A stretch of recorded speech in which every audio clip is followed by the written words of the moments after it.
Hi, today I want to talk about Selfie, which is an ABC sitcom that only lasted a season, but it's one of my all-time favorites, one of my top favorites, like, ever. So it's probably in my top, well, if not my top 3, like, probably my top 5 favorite shows of all time. But I don't know, every time I make an actual number estimate for ranking my favorites, I have to reconsider, and then I feel guilty. So whatever, the point is, I absolutely love Selfie. It's so good. It's basically flawless. I can't think of anything I don't like about this series. And like I said, it only lasted a season. A lot of my favorites only last a season. It's a curse of mine. Maybe it's because I like them. Maybe I should stop liking shows and they would continue for more than one season. Because telenovela was also canceled after just one season. And Selfie was canceled after just one season. Suburgatory was canceled after only 3 seasons. And so on and so forth. I'm sorry if I got you guys cursed. But I think the real problem with this one is that it was named Selfie and everyone just thinks selfies are so stupid, blah blah blah, even though everyone takes selfies. They're just pretending to hate selfies. And so I think everyone was turned off by the title of it. And then the first episode wasn't the best first episode ever, but I still liked it and I could still see where the show was going. It's just that a lot of other people couldn't see that, because I'm a much better judge of character than most people. I'm just being honest. I'm a really good judge of character. And that comes to, when it comes to people and when it comes to TV shows. I can tell by the end of the first episode whether the show is going to be good or not. Honestly, I can. It's just a gift I have. So let's see. So Selfie. In my notes, I have clever, funny, quirky, positive, wise. And those are all perfect adjectives for this show. And it's also a sex positive show, but in a way that's it's about valuable sex and not casual sex, which is really rare to find. And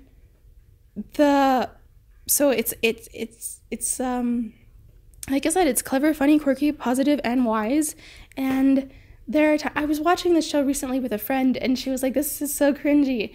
There are times when it's cringy, but if you come to a point in your life like me, where you just kind of embrace the cringe for anything that's cringy ever, basically, and so you can actually start to enjoy cringe, because there are moments in here that are super cringy, and it's on purpose, because if you really embrace the cringe, I'm sure, I can tell the people behind this show have done, they've embraced the cringe. Cringe is so funny and wonderful, and it just makes you giggle and laugh and just enjoy yourself.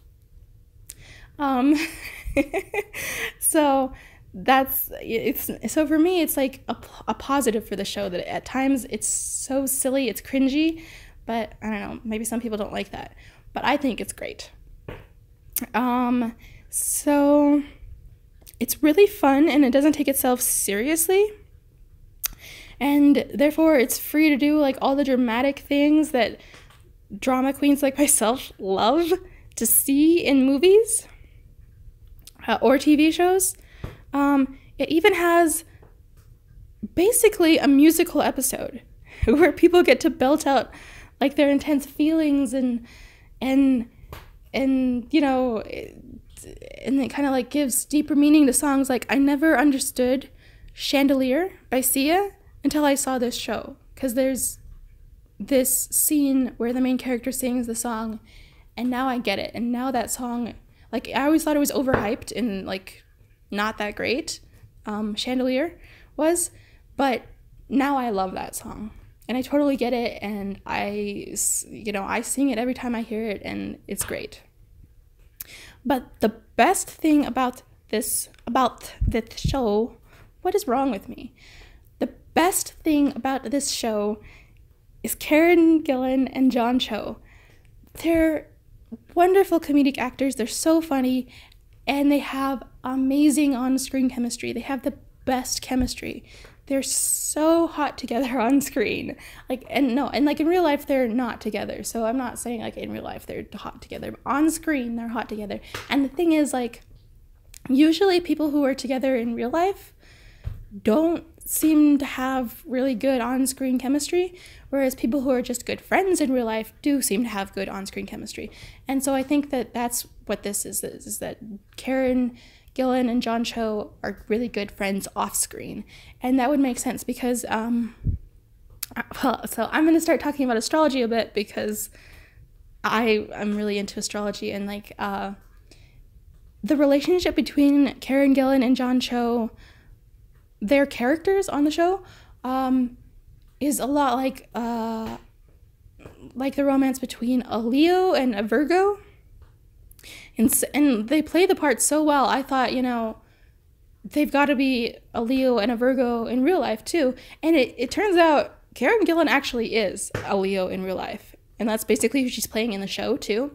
But John Cho is actually a Gemini in real life. So, I mean, Geminis do tend to be really good actors, so I can understand why it was so easy for him to play a Virgo. But Leos and Geminis, like Karen and John Cho are in real life, tend to make really good friends. So I think they're probably just really good friends in real life, and so that leads to really good on-screen chemistry. And then the characters, like I said, they have like this relationship where, like, she even says in one episode, like, we're perfect for each other. He's always teaching me stuff and doing stuff for me, and I'm always letting him. And and like, that might just seem like it's just like a funny little thing to you, but like to me that sounds like a Virgo Leo relationship, because Virgos love to do stuff for people. They love to serve people, and Leos love to be served. So they're good. They like perfectly fit each other. Because also Virgos tend to feel like they're not, like, they tend to have kind of low self-esteem, whereas Leos can also have low self-esteem and be like really sensitive and stuff, but they also kind of have like a really positive self-image usually too, and they tend to be, you know, well liked by people around them, and they also tend to think that Virgos are cute, you know? And so Virgos feel good being around Leos because Leos make them feel like they're, you know, not garbage. And they're not garbage. Virgos are great. They're kind of nervous and you know, a little bit OCD and stuff, but that's great. Leos think that that's so cute and fun and whatever, you know? They like it. And so Virgos like that Leos like them, and you know, so they're just, Virgos and Leos go together really well. And so that's kind of what these two characters are. And so the two characters go together really well. And like, even beyond just having, like, filling each other's, you know, empty puzzle pieces, places, you know, apart from what I was just talking about with the Virgo Leo thing, they're also just super empathetic to each other. They're very empathetic to each other. They tell each other things that they don't tell anyone else, and they respond to those things that the other person has told them by being really empathetic and kind and kind of healing those wounds in each other. So, like, there's this scene where she tells him about how no one ever sat with her at lunch in school, so she used to eat over the trash can, and he gets up and eats over the trash can with her, and it's so sweet, and I love it so much, and I want them to be together so bad.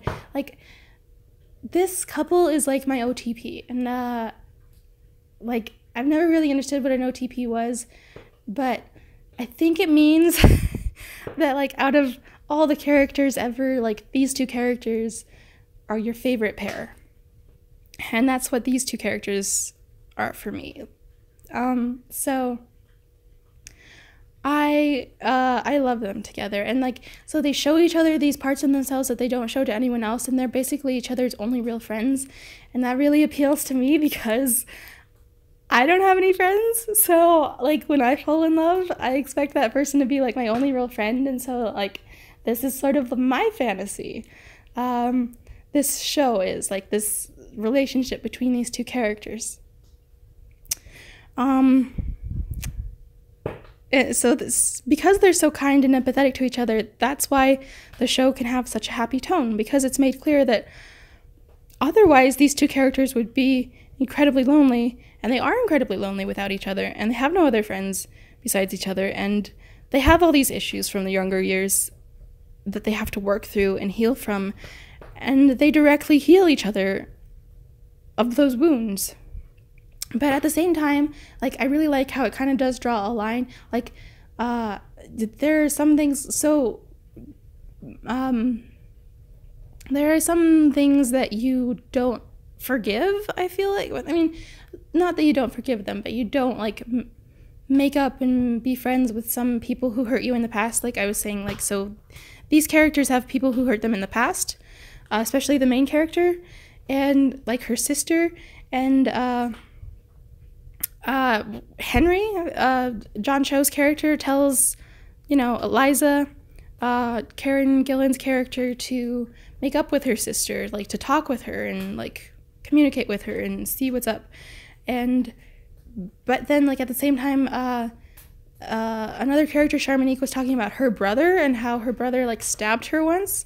And I like how the show makes clear that, like, they're not encouraging you to be friends with people who, like, went too far. Because John Cho actually tells, you know, as he's telling Karen Gillan's character to call her sister, he's also telling Charmonique to stay away from her brother. And that also happens kind of in the last episode, where Eliza has, like, this, poor Eliza kind of just, there was this, you know, mean girl in school who bullied her, and she still looked up to that girl, and even as an adult, she looks up to that girl, that adult, the adult version of that girl. And John Cho's character is telling her that it's not healthy to look up to that person. You know, that person was just a bad person. And so I was just talking about this with my review of A Miracle on 34th Street, too, that, yeah, sometimes people are just bad people, and you don't need to make up with them or be friends with them or communicate with them. They're just bad. So yeah, I mean, this show is amazing. It's one of my favorites. I'm so sad it was canceled after only one season. And you need to watch it. Please watch it. I hope that someday, maybe, like, it's my dream that eventually it'll be revived, because more stuff needs to happen. So yeah, let me know if you've seen it, and if not, if you're gonna watch it now that you've seen this review. Okay, thanks for watching.